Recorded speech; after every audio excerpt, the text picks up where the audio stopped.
பதில் தெரிஞ்ச கேள்வியா? என்ன பதில்? திவ்யா நீயுமா? அக்கா நான் நிஜமாவே தெரியாம தான்க்கா கேக்குறேன்.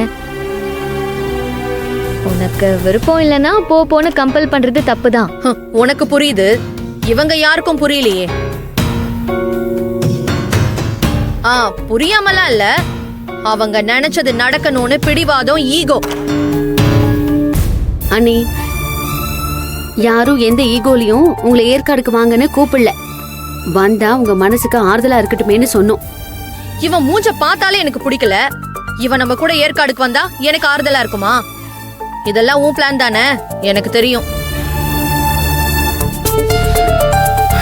அக்கா அது ஏன் பிளான்.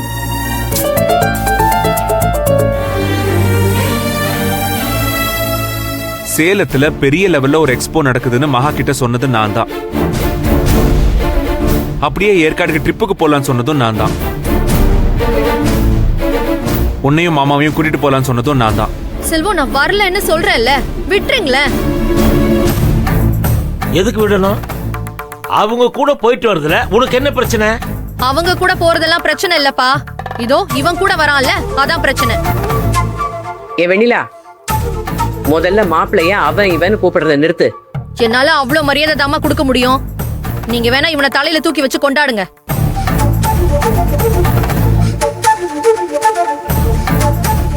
கண்டிப்பா கொண்டாடுவோம். ஏன் மாப்பிளைக்கு என்ன குறைச்சல்? ஒரு கெட்ட பழக்கம் இல்ல. பெரியவங்க கிட்ட மரியாதையா நடந்துக்கிறாரு, மதிய பொறுப்பா பாத்துக்கிறாரு. நீ எப்படி பேசினாலும் பொறுத்து போறாரு. இதை விட வேற என்ன வேணும்? எனக்கு இவன் வேண்டானா வேண்டாம் தான். நான் மத்தபடி உங்களோட இம்சை எல்லாம் தாங்காம தான் இவனை கல்யாணமே பண்ணிக்கிட்டேன். மத்தபடி இவன் கூட எல்லாம் என்னால வாழ முடியாதுப்பா. இவனை நினைச்சாலே ஒரு பக்கம் எரிச்சலா இருக்கு. மலை மேல எல்லாம் டிராவல் பண்ணா அதை நினைச்சு நினைச்சு எனக்கு வாந்தி மேல வாந்தி வரும். அது வேற இன்னும் எரிச்சலா இருக்கும். என்ன ஆளை விடுங்க, நான் எங்கேயும் வரல. ஏய், சும்மா சொன்னதையே சொல்லிட்டு இருக்காத வெண்ணிலா. இப்பெல்லாம் வாந்தி வராம இருக்கிறதுக்கு எவ்வளவோ மாத்திரை எல்லாம் இருக்கு, அதெல்லாம் வாங்கி வச்சுக்கோ.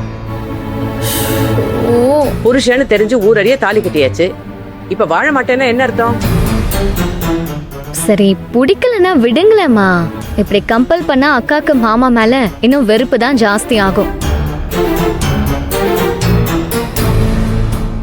நம்மள பத்திலாம் இவங்களுக்கு என்ன கவலை இருக்கு திவ்யா? மகா மேடம் முடிவு பண்ணிட்டா செல்வம் சார் முடிச்சு கொடுத்துருவாரு. அது மட்டும் தானே எங்க டார்கெட். நீ என்ன வேணா சொல்லிக்கோ, எனக்கு எந்த பிரச்சனையும் இல்ல. ஆனா மகா உனக்கு நல்லது செய்யணும்னு தான் எப்பவும் நினைக்கிறா. எனக்காக எதுவுமே அவ நினைக்க மாட்டா. எல்லாம் அவ அண்ணனுக்காக தான் செய்வா. விடுங்க மாப்பிள்ள, வெண்ணிலாவை யாரும் கம்பல் பண்ண வேணாம். அவளே ஒரு பயத்துல வேணாம் வேணாம்னு சொல்லிட்டு இருக்கா. என்னது பயமா? எனக்கா? ஆமா, உனக்கு தான். இந்த 4 செவத்துக்குள்ள எல்லாரும் இருக்கும்போது நீ ரொம்ப கண்டிப்பான ஆள் மாதிரி நடந்துக்கிற. ஆனா ஏற்காட்டுல யாருமே இருக்க மாட்டாங்க, நம்ம 2 பேர் மட்டும்தான் இருப்போம். அந்த சூழ்நிலையில என் மேல நீ வச்சிருக்கிற காதல் எங்க வெளியில வந்துருமோன்னு உனக்கு பயம், அதானே? கரெக்டா சொன்னா? யாரு ஒன்ன? இந்த மூஞ்சிய நான் லவ் பண்ணுவேனா? எப்பா, ஒரு தடவை லவ் பண்ணி நாசமா போனதுக்கே இது வரைக்கும் நான் அனுபவிச்சுக்கிட்டு இருக்கேன். உனக்கு இன்னும் இந்த ஆசை வேற இருக்கா? அவருக்கு எத்தனையோ ஆசை இருக்கும், எல்லாத்துலயும் ஜெயிப்பாரு. ஆனா நீங்க அவர்கிட்ட தோத்து போயிட்டீங்கன்னு ஒத்துக்கோங்க. அத நான் ஏற்காடுக்கு வந்து பாத்துட்டு தானே சொல்லணும். அக்கா நீ தான் வரமாட்டேன்னு சொல்லிட்டியே. நான் வரேன்டா.